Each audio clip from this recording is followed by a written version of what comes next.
Le nouveau mode de scrutin des municipales à Paris, Lyon et Marseille sera appliqué pour la première fois ce dimanche 15 mars lors du premier tour des élections. Cette réforme va modifier les habitudes de vote dans les 3 plus grandes villes de France. Jusqu'à présent, les électeurs votaient pour leur conseil d'arrondissement ou de secteur.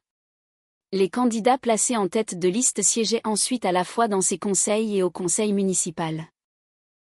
Avec la réforme adoptée en août 2025, les électeurs devront désormais glisser 2 bulletins dans 2 urnes distinctes, l'un pour élire les conseillers d'arrondissement et l'autre pour élire les conseillers municipaux, chargés ensuite de désigner le futur maire de la ville. Cette nouvelle organisation représente un véritable défi logistique pour les municipalités. Dans chaque lieu de vote, 2 bureaux seront installés pour gérer les 2 scrutins.